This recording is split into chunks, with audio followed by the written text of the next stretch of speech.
We are very excited to have you joining us for this final session of the Renew Wisconsin Renewable Energy Summit, Building the Clean Energy Mosaic. Our session this afternoon will be hosted by National Grid Renewables, and we've got Bob Lee as our host and moderator. Today we'll be talking about working with communities to develop renewable energy projects, and I'm going to provide a description of the conversation we expect to have. On a global scale, utility scale solar projects are a key component in the fight against climate change, but on a local level, their corresponding impact on neighboring communities is profound. Community-focused project developers and owners can offer substantial benefits to local municipalities and citizens, but their ability to listen and attend to the needs of their neighbors is key. Working with developers that understand the importance of committing to working with their local communities and neighbors can greatly enhance the prospects of not only getting a permit to construct, but ultimately the long-term success of a project. So thank you all for being here. And these sessions, these 2 o'clock hour sessions, are intended to be very conversational and relaxed. So I would encourage you to feel free to turn on your camera if you want to make eye contact with other people, and feel free to chime in the chat and in the Q&A. And without further ado, I will turn this over to Bob. Thanks for being here. Thank you, Heather. I just realized that I guess my video wasn't going, so you're good now. I'm good now. Yeah, so welcome everybody. We're really excited. This particular question sort of is in Geronimo, now National Grid Renewables, DNA. It's very much makes up how we go about thinking about our projects, siting our projects, permitting our projects, developing and constructing our projects, and what we often sort of repeat this story that we were founded by a farmer. It was in the early mid 2000s, 2006, 2007. Our founder was approached by some wind developers looking to develop a wind turbine on his land, on his farm, and he didn't particularly like how they were treating him or his neighbors. And what they didn't know about him is that he had a finance background and actually had spent time on Wall Street. And so he got together with our other co-founders, and they said, we can do this. And they ended up building a wind turbine and another and another. And out of that, Geronimo Energy was born. And eventually, in the early 2010s, we migrated from wind to wind and solar, and we've been very excited about developing projects in Wisconsin. And we have a number of utility scale solar projects underway. We have 150 megawatts of solar projects contracted with Alliant Energy. I think that's public, so there's no surprise there, in development. And then we have another 500 megawatts of projects that are in development that we're currently marketing. So we're dealing with large scale projects, and they were and a lot of the challenge in developing large scale projects is working with landowners, working with the neighboring communities, the neighboring towns, the county, the staff for the county.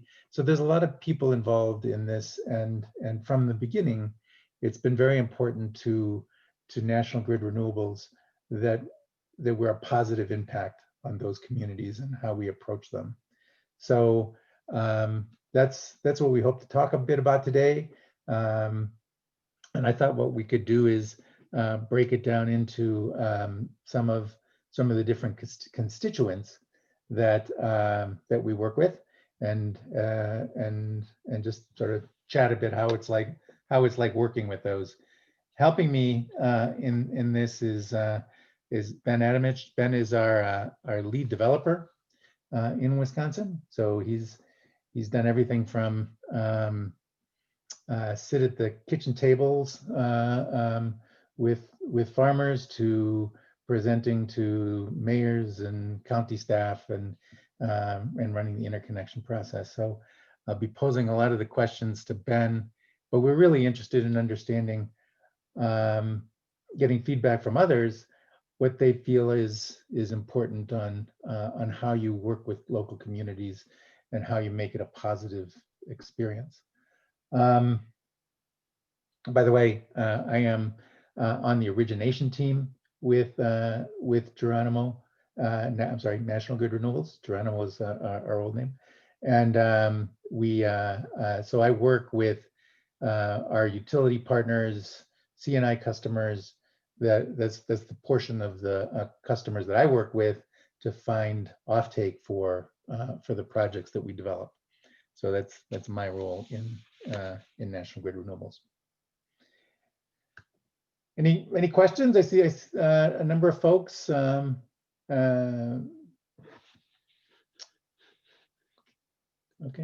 If I could suggest, even if folks don't want to turn on their video, I think if we could go around and do introductions and sort of what brings you to the conversation today, I think that'll help us have a more congenial conversation. So for those of you who have not seen enough of me this week, I'm Heather Allen, Executive Director of Renew Wisconsin. And I'm just really excited about the work National Grid is doing to partner with local communities and making sure a project is the right size, the right fit, and the right thing for the local community. And then I'll go ahead and turn this over to Colin and then Joe to introduce themselves. Thank you, Heather. I was going to ask to do exactly that. Excellent. Colin Motchke. I'm also on the National Grid Renewables origination team. I support Bob's effort in Northern MISO and all across the country. It's a pleasure to meet everyone. I look forward to this conversation.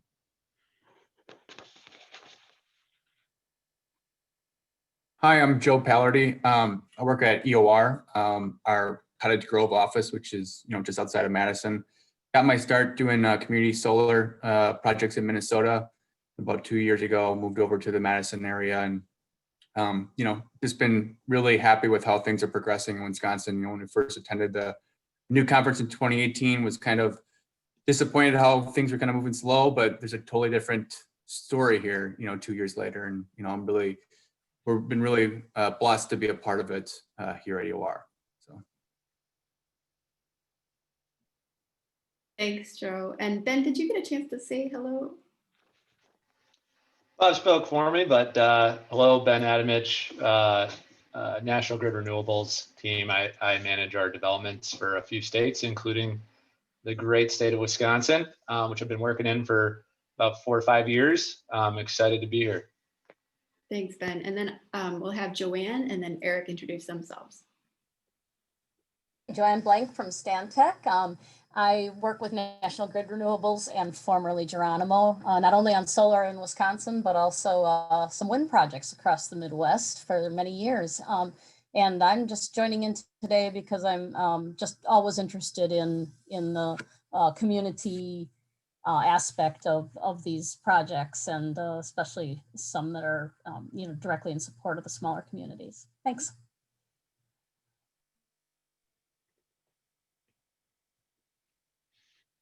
And my name is Eric Reams. I am the Development Director of Renewables with McKinstry. And so I'm working with our teams in the state of Minnesota, Wisconsin, Illinois, and Missouri develop projects primarily behind the meter with the MUSH market, so municipalities, universities, schools, and higher ed. Welcome. Thank you. Yeah, very interesting perspective to bring. I'll have Chris introduce himself and then Ginny, please. Sure. How you doing? I'm Chris Picar. I'm with Stantec. Also work with National Grid Renewables, and yeah, love talking about this community relations and how these projects are accepted, and any tips, tricks, best practices people have learned along the way. Andrea, do you want to introduce yourself?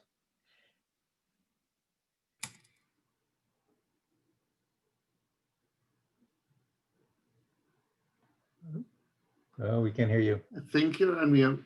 Yeah. No, you unmuted, but. I think she's having an internet freeze for just a moment. Can you guys hear me now? There Yes. you go. Now we hear you. Yes. Right. My name is Andrea Savage. I'm part of the marketing team at National Renewables, and I'm sitting in on this call because I manage a lot of our conferences and events, and so I'm just interested to hear what our team is presenting. Thank you. In short, and Andrea gets us here, basically. The rest of us we go wherever she says. That's great. So other folks I see who may want to introduce themselves are Don Wickert. I see Tony Hartman, and then Ginny. I don't know if you've had a chance to introduce yourself. Please just go ahead and unmute yourself and say hello and where you hail from. Okay. I'm Ginny Plumo. I'm a registered environmental manager and senior ecologist. I've been working on particularly solar, but also wind projects over many years. Some of them in other locations and quite a few in the Midwest. I work with Rukert and Melky. I'm an environmental manager. And I also work with a lot of communities, some of whom are really new to renewables and solar in particular and are quite interested. They approach me about some smaller parcels, some needs for their own administrative purposes, and then potentially are aware of other lands that might be available. So I'm just putting it out there. Okay, thanks. Thank you. Don Wickert or Tony Hartman, if you'd like to say hello and introduce yourselves. Okay. Well, I would never presume to one up Don, so I know he's been in this business and around a lot longer than I have, so I'll let him go first. Okay, thanks, Tony.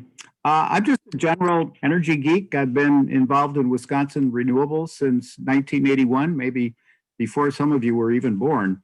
I'm still on the board of Renew, and I guess my claim to fame here at a late age is I was able to start Renew back when I was with the State Energy Office in 1988 or 89, something like that, and really delighted with the way the organization has been an advocate and has pushed the renewable energy scene more than I could have ever imagined. So yeah, just generally, I'm interested in almost all topics dealing with energy. Thank you. And I fancy myself a bit of a developer, but I have to say on a small scale, and I'm Tony, I work with Legacy Solar Co-op, which really deals in innovative financing for, people that are either nonprofit or don't have profits, period, to go after tax credits and depreciation and that type of thing. But, it's a fascinating world we're in at the moment. I backed into this. I say I saw the light about 5 years ago, which is a bad pun you've maybe all heard before, but I was doing biofuels 15, 20 years ago. I was involved in upstream land use issues, nutrient management. Everything that we do here in Wisconsin has to do with cows and cow power. But, I think that this just makes so much economic sense. It really appealed to me, my background being business. And actually, I broke into, when I got out of graduate school, I got into commercial real estate. And you spend a lot of time looking at spreadsheets and, how is this going to work? How is this type of, land development going to make sense for somebody? But boy, it's awesome being able to go out and show people how clean energy beats the hell out of corn and beans in Wisconsin, right? So anyway, that's why I'm here. Okay, thank you.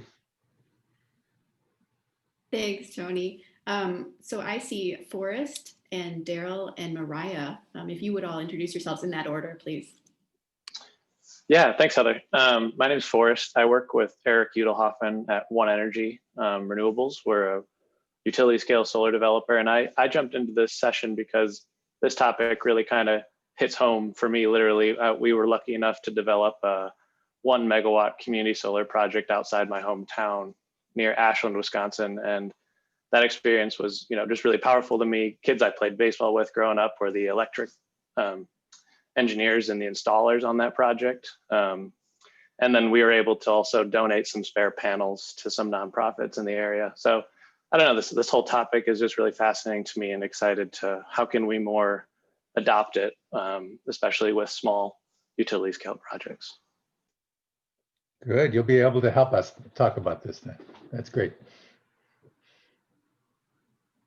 Hello, my name is Daryl. I'm with Raymaker and Associates. We're an engineering firm in Sauk City with offices around the country. I'm just gathering more information and learning more about the solar industry. It's a little bit of a new area for myself.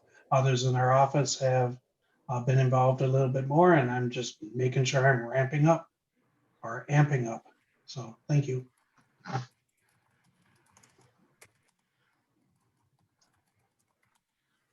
And Mariah, welcome, Daryl.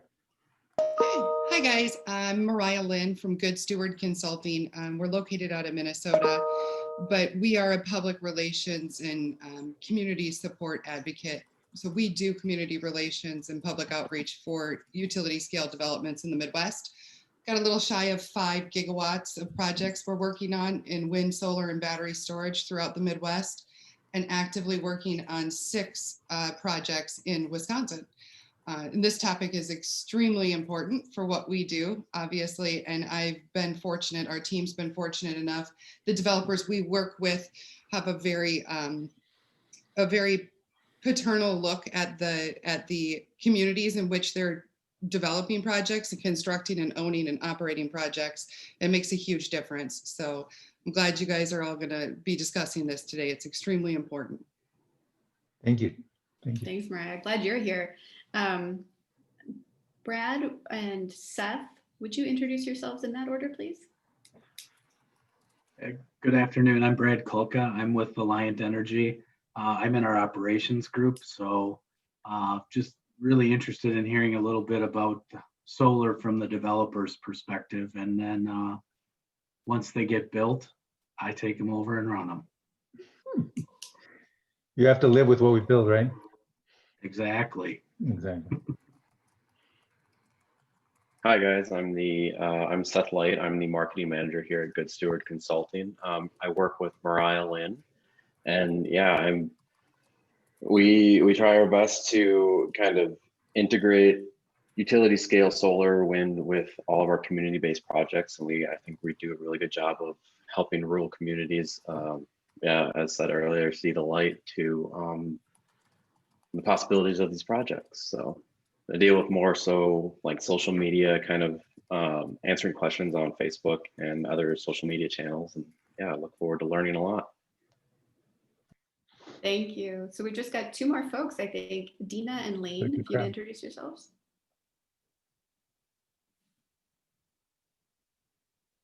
Yep, sorry about that. This is Dina Ware. I don't have a picture because my laptop is buried, so I'm on an external monitor with no camera. But anyways, I'm with GDS Associates. I've been with them for 15, 16 years in the energy efficiency and renewable department. I have ag background, so I've worked on numerous programs in various states, originated and started with the Focus on Energy program and have grown from there. I'm also a certified TSP through the NRCS, and I work on farm energy initiatives and such. So that's me in a nutshell. Thank you. So my name is Elaine Winter. I'm a project developer with Sunvest Solar. And so Sunvest, if you guys don't know about us, we've done about 80 megawatts in our total lifetime, and about 30 or so was last year. And we focus on typically projects that are anywhere between 20 kW up to about 5 megawatts. And so I'm a newer developer. I've been in the solar industry for about 1.5 years or so now. And I focus mostly on C&I and am interested in learning more about kind of community focused projects that are a little bit larger than the ones I've typically been handling so far. So I'm just curious about how best to cultivate these relationships with municipalities and other people, and how to grow the solar industry. Great, thank you. So Heather, is that everybody? I think that's it. So we'll just turn it over to you to Great. get that conversation going. So I thought the way we could break it up, because there's so many different stakeholders in the process, is maybe we could just start where it begins and that's with the farmers, that and we have a perspective, being large scale solar developers, that it's mostly farmers that we end up either leasing the land or contracting with the land for an option to purchase. So this group of folks actually turns out to have very broad perspectives. And so I'd love to hear from behind the meter people as well, and some of the smaller developers how it might be different. But I'll frame the initial question from the point of view of the people that are providing the land. And in this case, I've sat across the table from some of these folks. I've leased their land, I've bought their land, and I'm a farmer. I don't know hardly anything about solar in many cases. This land's been in my family for generations, and along comes a developer and he wants to lease it, and I have a lot of questions. I have questions about, is this an economically good decision? Is this a good decision for my land? What are my neighbors going to think? How long will this take? What am I really risking here? So it all really starts in many cases, not in COVID the world perhaps, but in what I'm used to, at a kitchen table, sitting down with these farmers and talking to them about how this works. And so Ben, I'm a farmer and I have all these questions. How do you generally engage in talking to a prospect like myself who might be interested in solar, thinks solar is good, but doesn't really know where to get going or what we're here at the table for? Well, yeah, first off, thanks for that kind of facilitation, Bob. I think, I will just echo, we have a pretty awesome group here with a pretty diverse background. And, it seems mainly focused on wind and solar development at different scales that have impacted different areas in Wisconsin. So I think we kind of have a good starting point to have a conversation. As Bob mentioned, the perspective that maybe, we bring to the table is that of a larger scale or utility scale development company who mainly focuses on wind and solar energy development across the country. So from that perspective, and I'll give my own individual, everything that we do here, because we were a company started by a farmer, and quite literally, our view, everything starts with a landowner, the people who own the property in which we're developing our projects upon. And so as Bob is kind of leading me into here, a lot of our project development, obviously there's siting and things you have to figure out prior to making that first call, but it starts with conversations like kind of like we're having today about what it is we truly represent, what value proposition we're bringing, and what the overall benefit is to not only the individual but the broader community for these large scale economic investments we're going to be making or proposing to make in their communities. And so I think we see, just as we have a diverse set of backgrounds on this call, there's a big diversity among the backgrounds of farmers and how they approach this type of decision. And so it's just really getting to what what do people value. And as a developer that has our roots here in the agricultural industry, being our founder, and also our roots in mainly developing in the upper Midwest here as our kind of background, I would say generally, no matter where you go in the upper Midwest, we have some of the best row crop farmland in some opinions in the world in some cases. And so a big thing on what we do on the solar side is taking great care to speak to the low impact nature of the development. As Bob mentioned, a lot of times, you're going into areas where folks have owned the land in their families and depending on the region, for maybe a couple hundred years. And so what is this type of, and for the couple hundred years, it's been in row crop agricultural generation. So what what is the impact of this development prospect have on that land and their ability to continue their, in some cases, continue their legacy. And so, some of the first conversations is explaining what the nature of our electricity industry is coming to. Folks in the agricultural industry from farming backgrounds are very familiar with how that agricultural industry has progressed, changed, and how it's impacted them over the past, in some cases, hundreds of years, right? And so we're at a spot in the electricity or utility industry where, we're seeing a big changeover of our existing infrastructure. And what we're seeing is that the market is driving, us, more broadly speaking, towards a future of new power plants. And the market's saying that solar and wind energy developments are some of the cheapest new forms of electricity generation. So, hence why we're here talking to you, just as you've seen as a farmer, changes in your industry affecting what you do on your day-to-day operations. The tractors we're using, they're using from John Deere today are not the same combines and tractors they were using even 10 years ago. Things have changed so quickly, and they're changing quickly here in the electricity industry too. And so, I think that's one of our typical first lead-ins is, as a company that we have ties to the agricultural community, these projects bring investment into agricultural communities above and beyond what's there existing.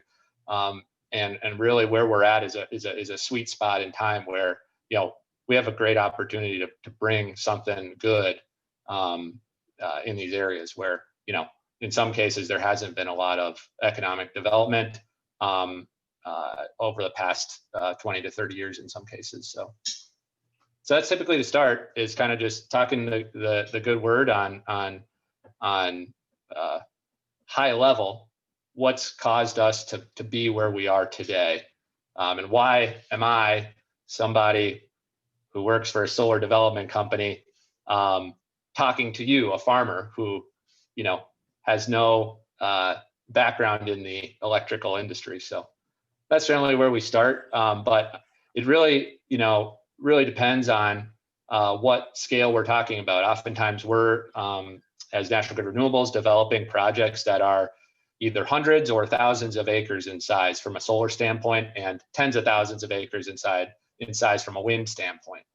And so it all starts with square one. However, I would be interested to hear if any others want to opine. Particularly, there's some in the development, and there's an engineering space as well, approach some of the smaller scale installations. I mean, I have my roots with doing larger, bigger distributed generation portfolios with our company for a number of years. And, it really, going from that to even, scaling that up to the utility scale stuff we're working on now is different. So I'd be really curious to know what other folks' perspectives are on actually talking to the property owners, or in some cases the building owner, if you're doing a rooftop installation, getting that conversation started. Because our perspective, Bob, is not too deep in that respect. Yeah, no, I would simply add to that there's a big education component in those initial meetings where the folks that we work with, our landowners, they're intrinsically, naturally curious about what it is that we're going to be doing, but important for them to long-term understand what the ramifications are for the land, and teaching them is a very important part of developing the relationship about what's involved and what the benefits are long-term.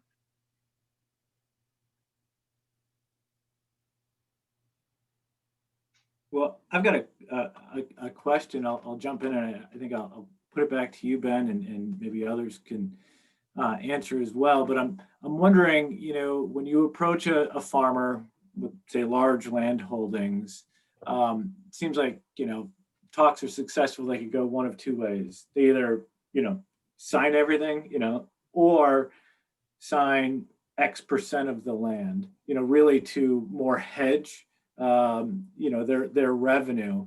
And I'm wondering, if you're seeing any trends in and how they take those two different strategies. You know, are more farmers going all in? Is there potentially becoming more secure, I guess, with the solar industry's reputation and just the amount that they're seeing it? Or are you still seeing a lot of hedging, like, well, you can have these 200 acres, but I'm going to keep these 200 acres to farm? I'd say, the worst answer in the world is it depends. Folks have different agricultural operations and different interests. So if you're approaching somebody, we approach farmers with different types of operation sizes. So, maybe somebody who owns, 80 acres and farms that, and that's their livelihood, they might view this completely different than, a farmer who has maybe a couple thousand acre operation where, they're not maybe signing all of their acres into the project. I would say it varies. Just as you go community to community, you have, folks with just varying sizes of land. I would say generally, though, the biggest determiner on how somebody's how a farmer is approaching that sort of decision, no matter how many acres they have, is what their current agricultural, what's their current operation. Dairy farmers in the state of Wisconsin have to maintain a certain ratio for acreage to head of cattle in their operation. So they have some considerations to make where they maybe can't sign in all their acres because acre for acre they're reducing the size of their existing dairy operation, and they'll have to find some more. So we've ran into quite a bit of different I guess scenarios here in Wisconsin. It's not all row crop corn and beans. There's a lot of different types of folks growing different things. So hey Ben, this is Tony. I've got a question for you or anyone else.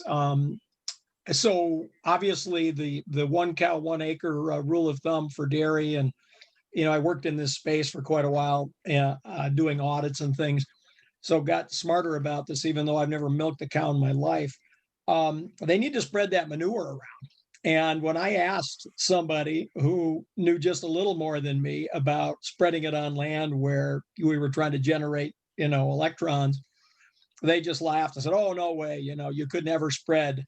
But it makes me think about many questions. One, we tell people that, and here in Fitchburg, I live about 1.5 miles from the 20 megawatt O'Brien farm. And I know Pat and Tom O'Brien pretty well. They called me up when they first got approached by EDF and wanted to know about, what I thought.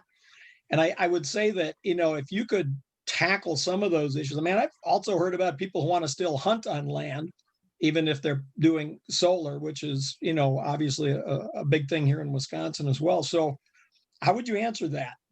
Could we still help the dairies? Because otherwise they're going to have to go out and replace that land. They may have to go buy it, which may not be a bad thing, except that it's going to start to drive the price, which could be good, depending on how you look at it.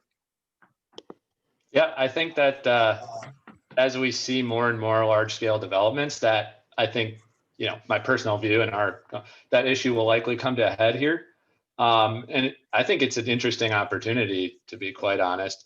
And again, my perspective is I'm the guy that develops all of our projects. I like to say I'm more of the ideas guy, right? And then that issue down the road from an operations standpoint, I see. I remember Brad from Alliant is on. He's on their operations group.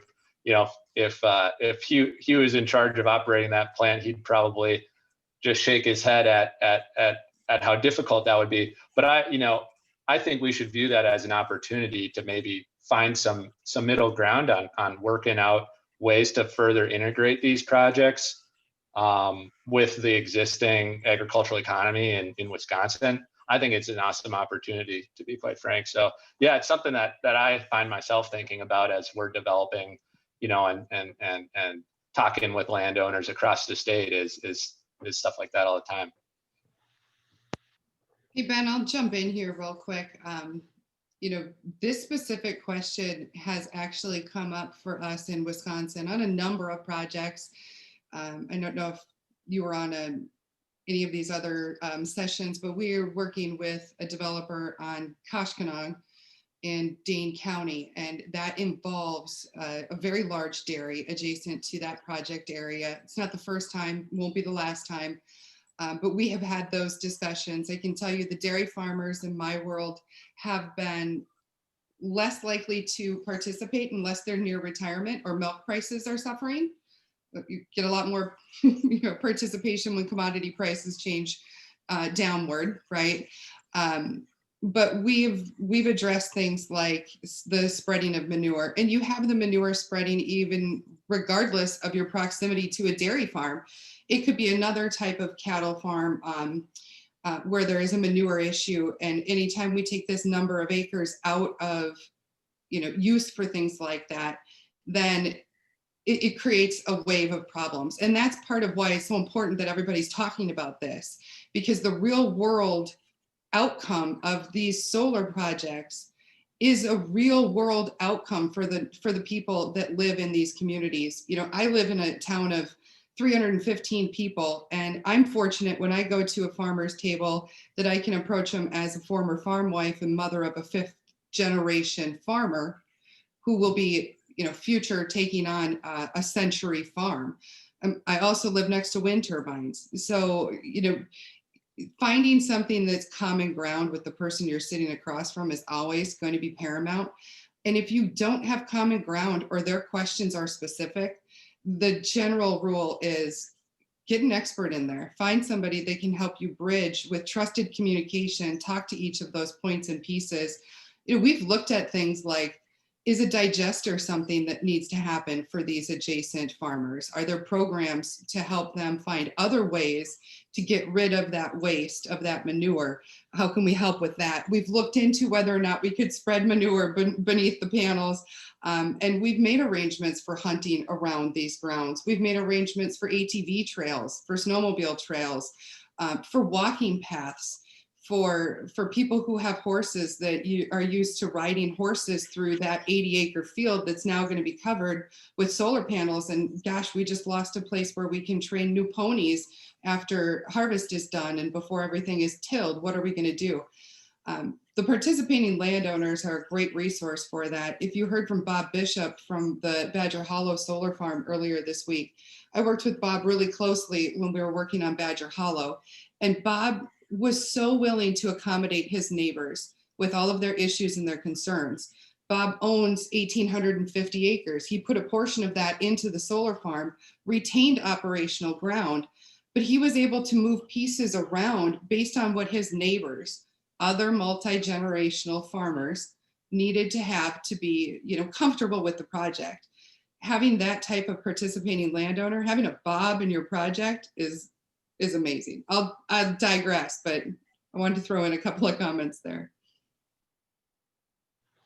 No, that actually is, working with neighbors was the next area that I was interested in going to, because obviously the landowners have a vested interest in the project, getting them educated on what is going to be happening with their land, how they're going to be working with you long term. All that's super important to develop that relationship. But then as soon as you're done there, you have to pull in the neighbors. I had to smile because my very first lease agreement that I signed was with a dairy farmer who was ready to retire. Those guys work darn hard, and they didn't have his kids weren't interested in continuing the business, but this offered a way to go forward and allow him to keep his farm. So he was a good guy. He was my first lease.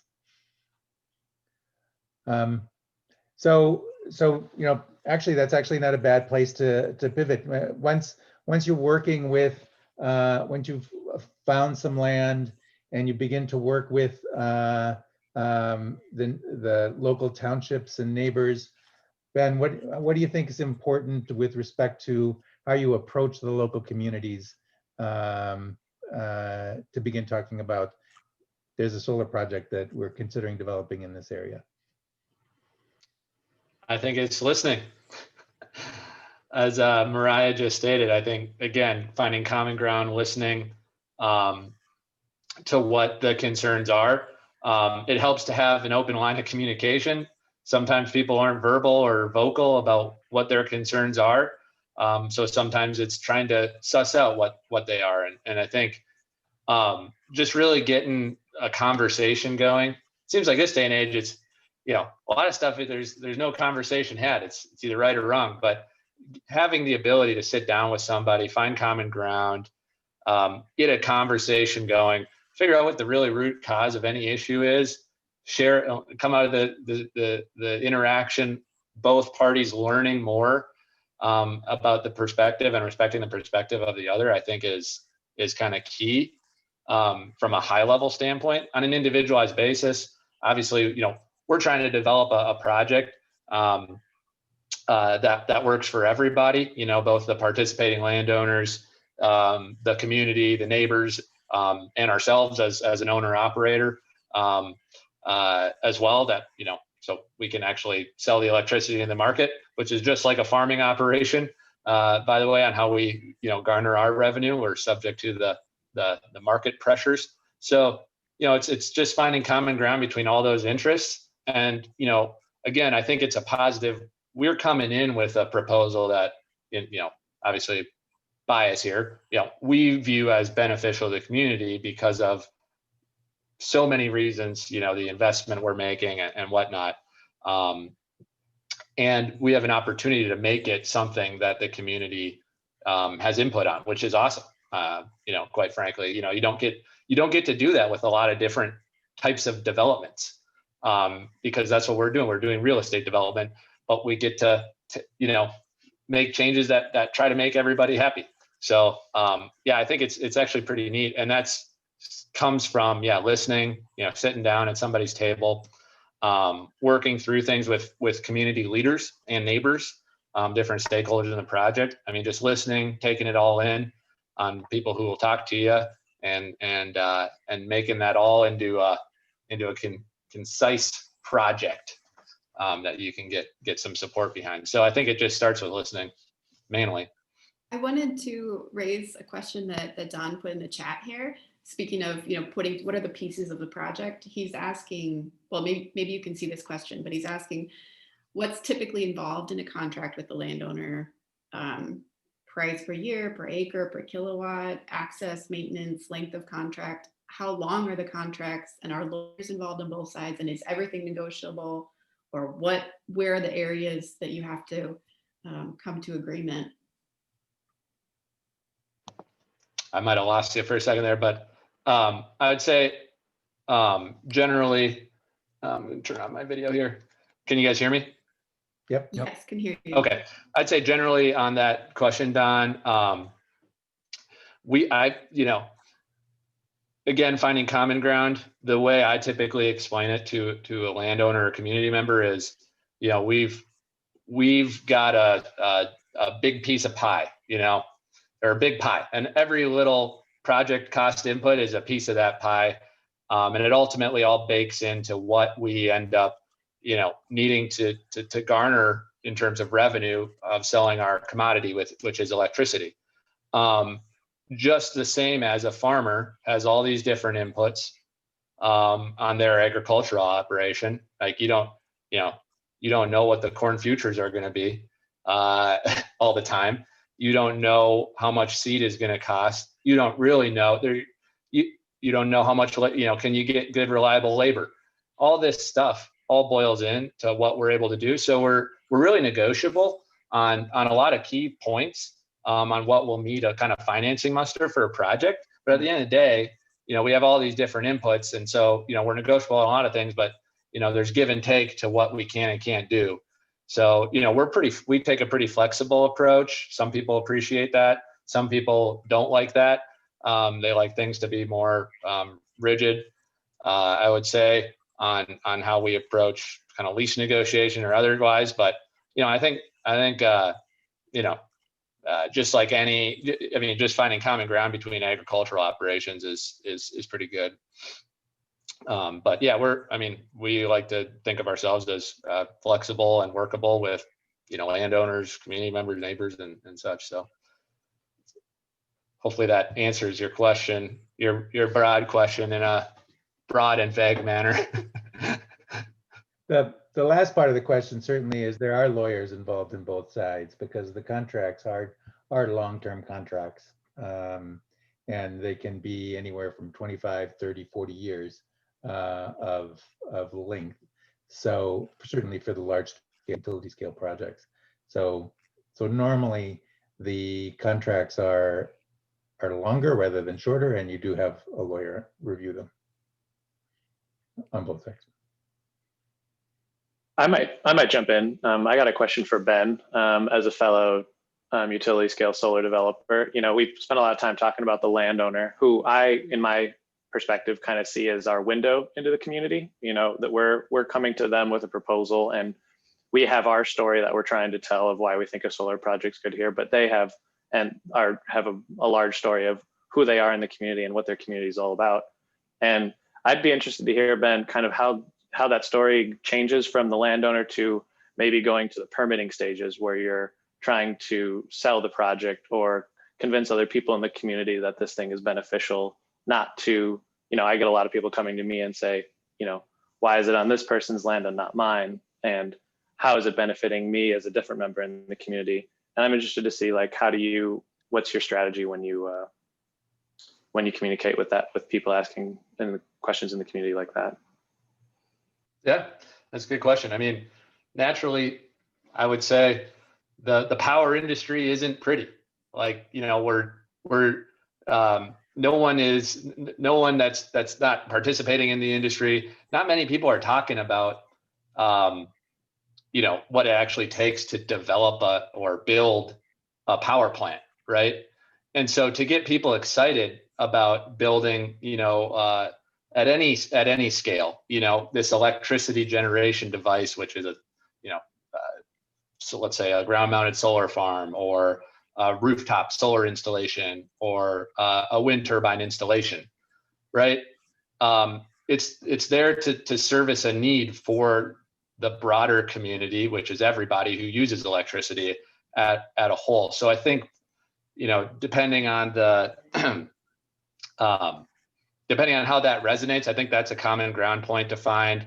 But I think that one of the biggest talking points, at least to the large scale developments, is the increase in tax revenue that comes into the area as a result of the projects for relatively little to no burden on the services in which those tax revenues provide. I think that's one of the biggest positive talking points, because I would say solar is not it's a low impact use. It's not a very intrusive use. It doesn't use services like I mentioned. It doesn't pollute the area. It's a clean use. It doesn't produce noise pollution. A ground mounted solar project kind of just sits there, generates electricity over time, and you don't really think about it. At least that's what I like to think, because I live in a community with a number of solar installations all over, and I'm obviously in the industry. So I think it's a really novel use, at least from a solar standpoint, a low impact and positive tax impact to the community, I think is generally where you can start, looping people in, because that's what people care about. People care about, the school their kids going to, or the roads, and all of the investment we make, helps that. It's also important, I think, as part of as an owner operator, to take a position where you do get involved in the community. We have a number of cases where, as a company, we've been able to go into community and sponsor events. We've, as a normal course of action with projects that we develop and own, we establish funds that the project will contribute to, that can be used by the by the community over the years of operation. So there are things that as a company, a developer and operator can do to jump in and really become part of the community and support them. And it's been something that we've been doing from the beginning, and we take a pride in. There's lots of benefits in the end, as Ben said. Some of it is the tax base is greatly increased when some of these projects go in, but there's also, in the beginning, there's construction jobs that drive quite a bit of benefit to the local community as people come in and they build the projects, and those aren't permanent, but they are helpful. There are large-scale projects do actually turn out to employ folks, typically locally, to go do vegetation management, to do maintenance. So there is some jobs that are available, but I think it is on the solar developer to an owner, long-term owner, to actively participate in the community as much as possible.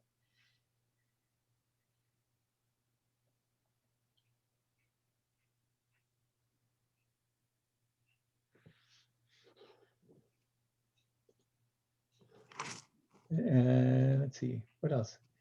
Another group, oh, go ahead. I have a question. For those of you who've had those conversations with landowners, what's the most common question you get from a landowner when you're at any stage in the project? But what comes up? What do they need to know? Maybe that the rest of the public doesn't understand is essential to the conversation. Well, I can speak. This is Ben. I mean, I think the question we get a lot is, what happens if the solar project, the owner goes bankrupt, or what happens at the end of the life of the solar project? I think that's a really common one, and I think that's really telling to a lot of folks on how much they really care about the land inherently, and they care about the community. A lot of community members care about that. And I think it's a great talking point for decommissioning funds that are put in place with the projects, that you can provide some surety in the form of actual dollars, that no matter what happens to the project, the land will be taken care of at the end of the life of the thing. So I think that's a big one that comes up, and I think it is a microcosm into community concerns too, that you can quell about the project's impact long term to the community. So I think that's one we hear a lot, that I hear but pretty much everywhere, I'd say. But I don't think there's a question yet. I think I've gotten like every single question. When I get a new one, it's always fun. But I think that one comes up the most. Well, that makes sense. Can you? Whoops, Don, I think you're on mute, Don. Don, you're on mute. There we go. Okay. There you go. At another session I was at, it was mentioned that school districts actually lose money when a large solar farm is put in, and that the shared revenue does not cover the loss from the school districts, and that was an issue. Anybody have any comments on that? I don't really know anything about it, but it seemed like that would be a major barrier for a community. I can speak to that unless one of the developers wants to. So yeah, it's true. So property taxes are split between all the taxing authorities in the community, and that often includes school districts. But the municipal utility aid formula, which is basically in lieu of property taxes for projects 50 megawatts and over, does not include school districts. So even though it's a significantly higher revenue source for local governments, it's not divided among school districts in the formula. It's just the county and the municipal government. So that can be an issue, but usually this land is not generating a lot of revenue for school districts through the property tax base. So sometimes we've seen some developers just promise to match what the property tax revenue would have been had it continued under normal taxation. But I don't know if National Grid has had to wrestle with that in Wisconsin yet. Yeah, this is Ben. I mean, we have standard with all of our projects. It was paramount to how we were formed is with our wind developments, we actually implement a community fund above and beyond our tax obligations on every single project we develop, every single wind project. And then for solar projects above 20 megawatts in size, we implement an education specific fund. Again, this is regardless of what state we're in which we deposit monies every year into, which will actually go straight to basically a 501c3 controlled by the school district or school districts, plural, where the projects are located. With that said, Don, I think you brought up a good point because of how, the taxes are structured, and they're structured differently in other states. So, for instance, in Illinois, they have a state standardized property tax methodology for solar installations where, in most cases, around 50 to 60% of the property taxes are going to the school district directly with the solar project.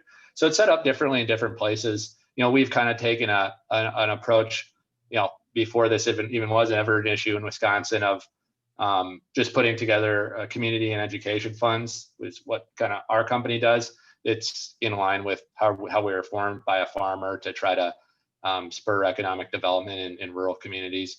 But I'm sure other developers, that do what we do, do things maybe a little different way. But it is who the winners and losers of the tax revenues of the project is sometimes an issue to iron out during the development or permitting stage of the projects. And I would say there's no real losers to the tax revenues. I would say it's the taxes will go up, from an agricultural use, from the shared utility revenue aid program.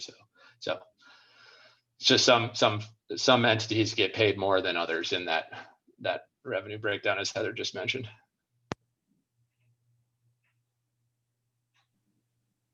Well, unless anyone would like to say anything else, I would like to just say thank you so much to Bob and Ben and the whole National Grid team for putting this on today.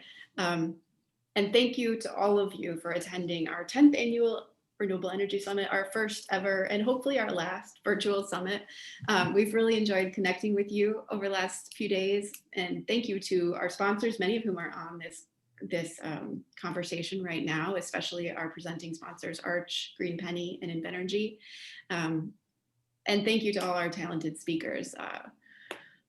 We'll be emailing out an evaluation tomorrow. So, let us know what we did right, what we could improve. I think we are hoping to find ways to incorporate more virtual stuff in our in-person conferences in the future so that more people can participate from all over, even if people want to get together in person.